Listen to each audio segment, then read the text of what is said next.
Avant la présentation, j'ai un petit mot à vous lire, ce sera pas bien long. Équipe 2, cas de management niveau universitaire. Je ferai la lecture des règlements, puis vous pourrez commencer votre présentation après la présentation des juges. Le temps commence dès que l'un de vous débute la présentation. La durée de la présentation doit se situer entre 15 et 20 minutes. Une pénalité d'1 point par 30 secondes manquantes vous sera imposée. Le décompte du temps vous sera indiqué à l'aide de cartons lorsqu'il restera 10 minutes, 5 minutes, 1 minute et 30 secondes. Le décompte des 10 dernières secondes sera effectué à la demi-main. La présentation sera alors terminée. Les juges auront droit à une période de questions d'une durée maximale de 5 minutes. J'invite maintenant les juges à se présenter.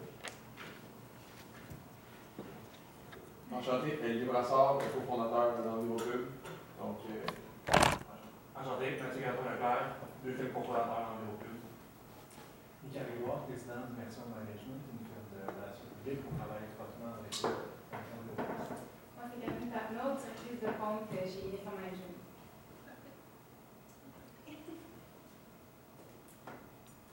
Alors, bonjour, laissez-moi vous présenter mon équipe. Nous sommes Core Solutions.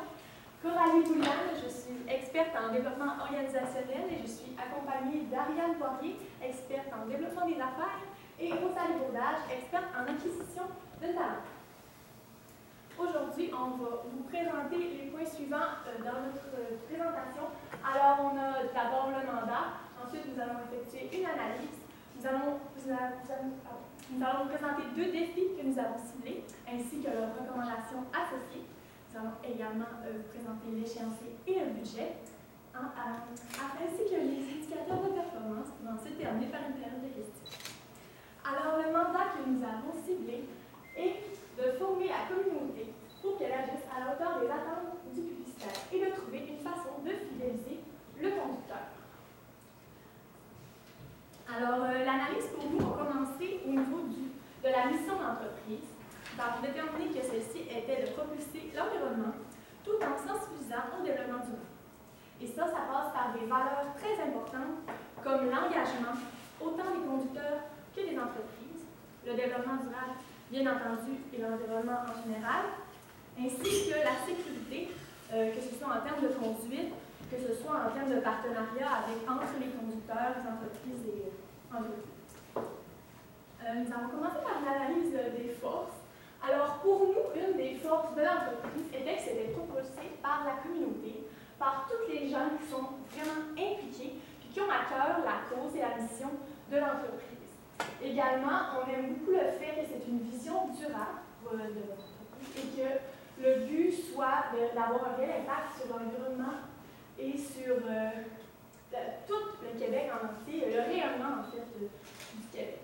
Également, on a ciblé l'implication du citoyen, puisqu'on a besoin de gens qui ont beaucoup de valeurs qui sont partagées par.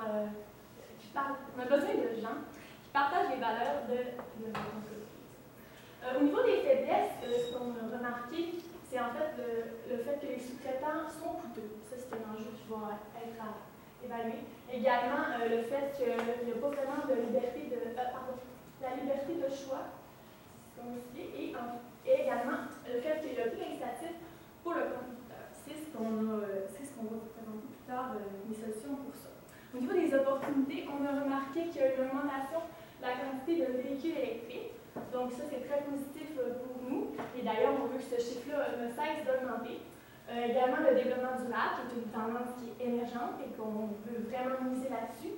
Également, la loi zéro émission qui encourage à acheter davantage de véhicules, ça va jouer à positif pour l'entreprise. Et également, le fait qu'il y a peu de compétiteurs directs, outre les entreprises qui exposent déjà sur des véhicules. Et enfin, l'engagement social de la société, qui est une belle opportunité pour nous. En termes de menaces, on a les mauvaises habitudes de conduite des gens. Ça, c'est vraiment difficile d'y faire face, puisque c'est, selon nous, un grand défi de trouver des conducteurs qui sont bons, puisqu'il n'y a pas de conducteur parfait, il y a toujours un petit problème à quelque part, mais ça, il y a moyen de motiver les gens pour que ça change.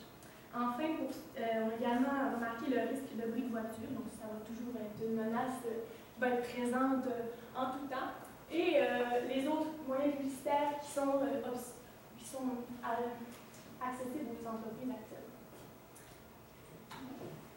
Alors, pour nous, on a décidé de vous cibler les entreprises qu'on gère.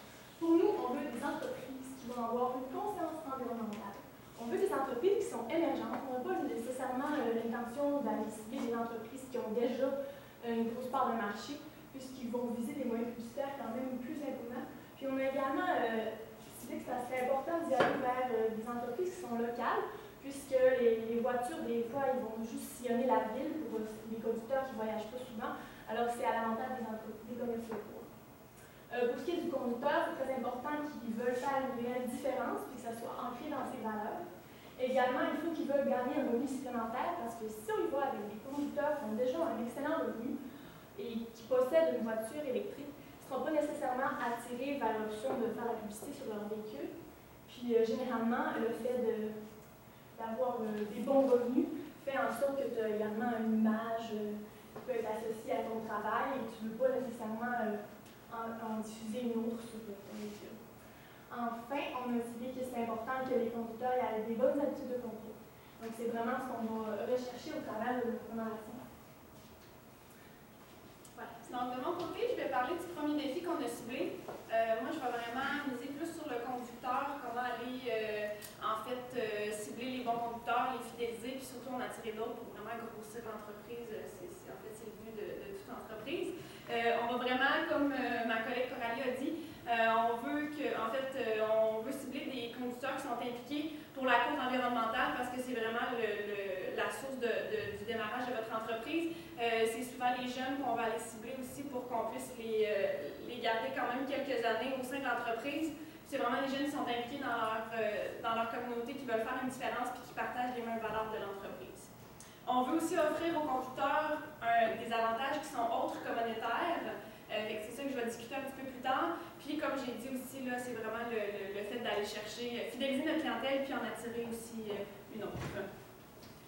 Ensuite, le deuxième défi qu'on peut remarquer, c'est qu'il faut assurer qu'on ait des conducteurs de qualité. Donc, on peut un peu penser que quand on croise une voiture qui nous coupe dans la rue, s'il y a justement une marque sur sa voiture, pas une marque, mais une entreprise sur sa voiture, bien, ce qu'on se dit tout de suite, c'est je ne vais pas aller chez cette entreprise-là, ces conducteurs sont pas responsables, sont sécuritaires et tout ça. Donc, il faut vraiment trouver une manière pour passer, en fait, outre ça, puis trouver des conducteurs qui ont des bonnes habitudes de conduite. Par ensuite, bien, il faudrait établir une structure en place, des évaluations, puis aussi des incitatifs pour les entreprises. Justement, les entreprises veulent pas mettre leur image aux mains de personnes qui ont des mauvaises habitudes de conduite. Donc, comment faire pour que ces entreprises-là se remarquent que chez EnviroCube, on a des bons conducteurs et que c'est sécuritaire pour notre image.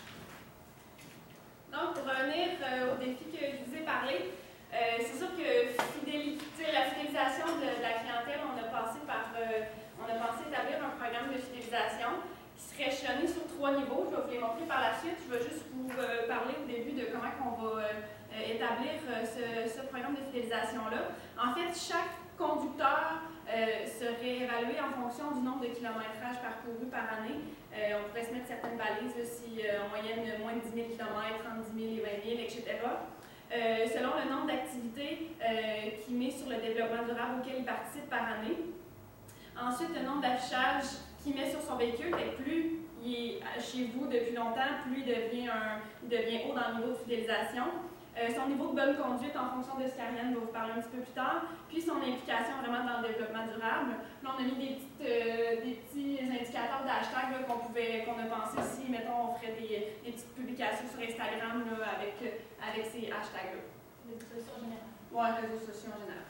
Donc, pour ce qui est des récompenses, en fait, là, dans le programme de fidélisation, on veut vraiment offrir beaucoup de choses aux conducteurs pour qu'ils voient vraiment les avantages de faire affaire chez vous. Fait qu'on ferait un cahier de promotion avec toutes les entreprises qui participent, qui affichent sur les véhicules des conducteurs. On pourrait faire, chaque entreprise pourrait offrir des rabais à tous les conducteurs. On veut pas que l'entreprise qui affiche sur le véhicule d'une personne offre juste des promotions à cette personne-là. On veut que tous les conducteurs en bénéficient. On ferait des concours exclusifs vraiment pour aller encore plus aller chercher un petit incitatif pour les conducteurs. On pourrait faire des événements tout au long de l'année, des cocktails. On voudrait faire des activités aussi qui misent sur l'environnement, sur le développement durable. Puis, plus les gens participent, plus ils augmentent encore là dans le niveau de fidélisation de l'entreprise. Puis, c'est sûr qu'on aimerait ça aussi offrir une prime sur l'achat d'un nouveau véhicule si les gens veulent soit débuter chez vous ou ils veulent tout simplement changer leur véhicule électrique pour en avoir un plus récent. Donc, on vous donne une petite idée comme ça, là, on a pensé à 3 niveaux de fidélisation. Donc, les gens qui rentrent chez vous pourraient être en premier petit conducteur, puis plus ils évoluent dans l'entreprise, plus ils changent, en fait, ils évoluent dans les steps du programme de fidélisation. Ensuite, on aurait le nomade débutant, puis ensuite, on aurait le grand voyageur qui aurait accès à toutes les exclusivités du programme. Finalement, en fait, tout ça passe par le fait que les gens qui sont chez vous sont vraiment des ambassadeurs. C'est les meilleures personnes pour parler de votre marque puis pour aller essayer d'attirer aussi des nouveaux conducteurs à faire affaire avec vous. On pourrait passer par un groupe Facebook qui inclut tous les conducteurs d'EnviroPub. Ils pourraient se partager n'importe quoi. Il y aurait les entreprises aussi qui pourraient mettre des pubs dans cette page Facebook-là, vraiment pour aller créer une espèce de sentiment d'appartenance à la marque. Puis vraiment créer un buzz autour d'EnviroPub. Puis comme je disais pour le référencement, c'est vraiment les conducteurs qui pourraient aller, s'ils voient des amis qui ont les mêmes valeurs, les mêmes intérêts que les gens qui font partie d'EnviroPub, mais il faudra aller les chercher, leur parler un peu de la compagnie, puis les inciter à en faire partie. Puis plus tu réfères des gens, bien, plus ça te donne des points aussi pour monter dans la fidélisation au niveau de l'entreprise. On a vraiment marqué avec ça, avec le référencement, que ça nous permet d'avoir une communauté qui est un peu tissée serrée, donc qui ont toutes les mêmes valeurs, qui partagent les valeurs de l'entreprise, donc la sécurité, l'engagement, le développement durable. C'est comme ça qu'on permet de fidéliser le plus grand nombre de personnes. Si je peux rajouter à ce que Rosalie a mentionné. La deuxième recommandation, ça tourne autour de la qualité du conducteur, d'assurer que le conducteur a des bonnes habitudes de conduite.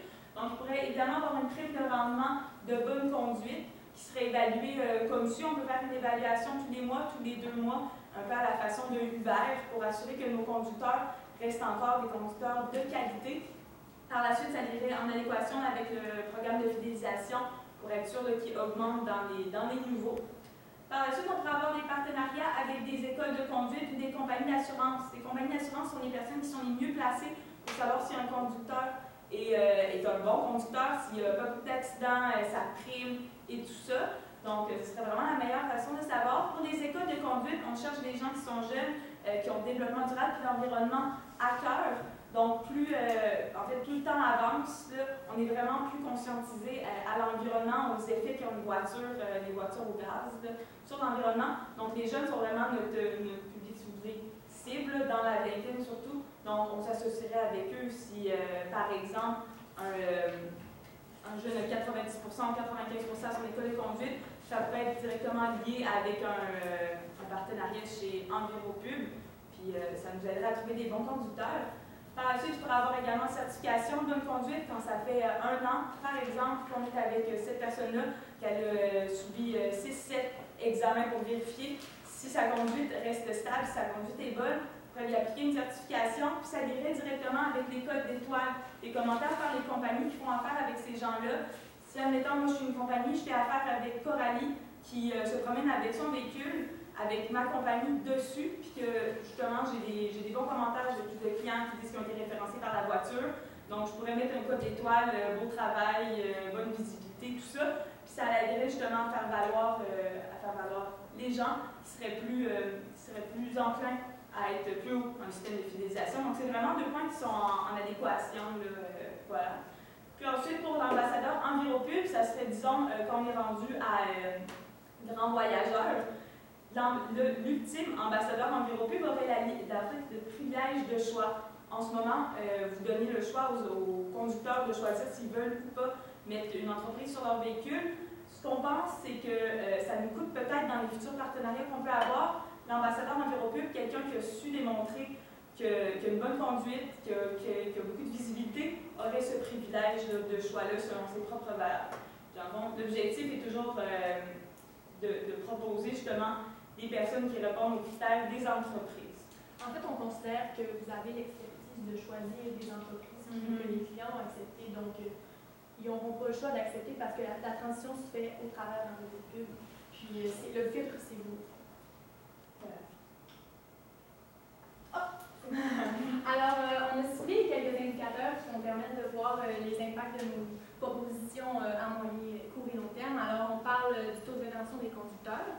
après environ combien de temps liquide, quelle est la proportion de conducteurs qui sont toujours présents après certaines années. Également, le nombre d'entreprises participantes, l'évolution qu'il va y avoir, le nombre de nouveaux conducteurs, parce que notre but, c'est vraiment aller en chercher des nouveaux. Également, le taux de satisfaction, autant des conducteurs que des entreprises, parce que c'est important qu'ils se sentent motivés par tout ce qu'on va leur offrir dans notre programme de fidélité. Également, les codes des conducteurs, s'il y a une bonne moyenne ou si celle-ci est plutôt faible, on va probablement des ajustements à faire à long terme. Et également, le taux de réussite des examens qui vont avoir lieu quelques fois par année.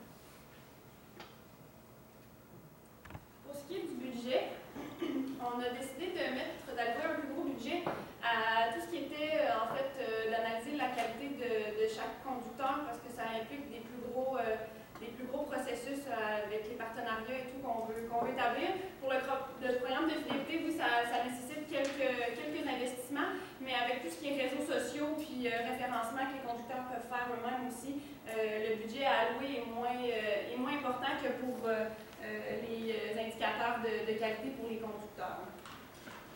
Par la suite, l'échéancier, on a établi ça sur un court terme, moyen terme et long terme pour l'entreprise.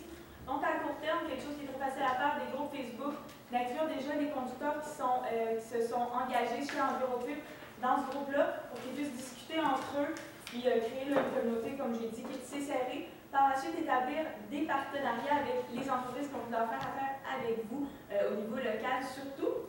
Par la suite, à moyen terme, on parle du programme de fidélité, le cahier de promotion, entre autres. Également, établir la certification de bon conducteur. C'est quelque chose qui doit être assuré par des assureurs. Donc, c'est pour ça qu'on l'a mis dans le moyen terme. Par la suite, dans le long terme, le programme de formation pour assurer justement que les conducteurs sont des conducteurs de qualité, assurer que notre flotte de conducteurs reste toujours de qualité. Puis ensuite, l'empreinte développement durable, qui est quand même une certification qui est intéressante. Donc, on a mis dans le long terme pour s'assurer que l'entreprise soit assez grande pour pouvoir que ce soit pertinent qu'on la mette là, sur EnviroPub. Donc, juste pour compléter, on voit vraiment que, dans le fond, la réussite de l'entreprise fonctionne par le programme de fidélisation, puis aussi par assurer qu'on a des conducteurs de qualité. Il faut autant mettre des avantages pour les entreprises de faire affaire avec vous que pour les conducteurs, parce que sans conducteurs, l'entreprise n'existe pas. Donc, selon nous, c'est pas mal ça, puis voilà. Donc, ça termine quand même notre présentation. Merci beaucoup. Est-ce que vous aviez des questions? Absolument. Donc, Coralie, Ariane et Rosalie. Non, Rosalie. Ariane, oui. J'ai une question. Si on revient à votre analyse opportunité-menace, vous dites que c'est une menace, effectivement, les mauvaises habitudes de conduite des gens, et vous dites qu'il faudrait effectivement motiver les gens à changer leur comportement. En quoi est-ce qu'on peut motiver les gens à changer leur comportement pour améliorer votre taux? Tantôt, vous parliez de vos benchmarks, il y en a plusieurs. Comment est-ce qu'on peut arriver à faire ça? Est-ce qu'il y a un lien entre les récompenses que vous offrez et la mauvaise conduite des gens? Oui, mais ça me fait penser que j'ai oublié de mentionner quelque chose, justement, en motivant, parce que les gens sont payés en ce moment pour avoir justement une publicité sur leur voiture. On pense que plus le conducteur est bon, plus meilleure certification, puis meilleures habitudes de conduite, ça pourrait être plus cher d'acheter sur sa voiture, mais au moins on s'assure en tant qu'entreprise qu'on met notre image d'entreprise dans les mains de quelqu'un qui est de qualité et qui n'ira pas couper n'importe qui, si je peux dire comme ça.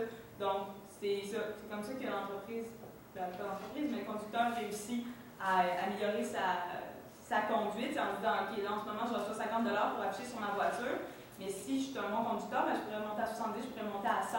Donc, c'est vraiment comme une espèce de prime de bonne conduite. C'est exactement ça que j'avais en tête. J'avais complètement oublié. Puis en même temps, on veut cibler les gens qui sont déjà bons en partance, mais les partenariats avec l'école de conduite, compagnie d'assurance, puis le référencement qui se fait entre les conducteurs. Une question par rapport à ce concept-là de justement programme de fidélité et tout. En ce moment, le but un peu dans le groupe, c'est aussi de promouvoir et d'avoir de plus en plus de conducteurs, de plus en plus de voitures électriques sur les routes et tout. Vous pensez pas qu'en donnant des points de fidélité à des gens, leur donnant priorité, il va y avoir un un écart assez grand entre les anciens et les nouveaux, qui va faire que les anciens vont avoir pas mal toutes les deals, finalement, ou une grosse majorité, puis c'est faire un peu l'effet loterie de dire quand tu t'inscris, tu as une chance autant que la personne qui est là depuis un an. Fait qu'on perd un peu l'énergie de dire, OK, je veux une nouvelle voiture électrique maintenant, mais un peu pour m'aider, je suis nouveau. Au contraire, je pense que plus, ça te donne un incitatif de continuer puis de rester dans l'entreprise que si tu ne vois pas tes avantages croître. Dans le fond, tu t'inscris, puis plus tu avances, puis plus tu t'impliques dans l'entreprise, puis plus tu peux en ressortir des avantages. Je le vois plus comme ça. Oui, mais moi, c'est vraiment de s'inscrire. Une fois qu'il est inscrit, là, je suis d'accord qu'il va vouloir rester. Parce que quelqu'un qui n'est pas inscrit va dire pourquoi je m'inscrirais, je vais arriver mettons, tellement loin de ceux qui sont déjà présents. Parce qu'en ce moment, c'est très bon si on installe tout de suite, le monde va vouloir s'inscrire. Mais dans un an, quelqu'un qui avait on disait 100 points de fidélité, quand ça a pris un an à se rendre là, je dis, d'ici un an, j'aurais pas de chance d'avoir de publicité, je vais m'inscrire tout de suite. C'est juste là où parce qu'on met beaucoup d'emphase sur l'esprit loterie en ce moment. Okay. Donc, de dire, tout le monde a une chance sur que si c'est fidélité, ça n'enlève pas nécessairement les chances. En plus, nous, on disait qu'au début, quand les gens s'inscrivent chez vous pour faciliter le processus puis l'implication dans l'entreprise, ça serait vous qui pourrez en fait instaurer un système d'attribution d'entreprise aux conducteurs pour que les gens puissent s'établir plus facilement dans l'entreprise que d'avoir la liberté d'accepter ou de refuser l'entreprise. Vraiment d'installer un système qui est plus automatique, puis tu te fais automatiquement selon ton profil, selon tes intérêts, bien évidemment, comme il est écrit dans votre entreprise, mais vraiment d'automatiser le processus de sélection d'entreprise versus le conducteur. Et que ça facilite aussi la vision du conducteur de ne pas se sentir floué et de dire qu'il pourra en retirer des bénéfices. Est-ce que ces points de fidélité auraient une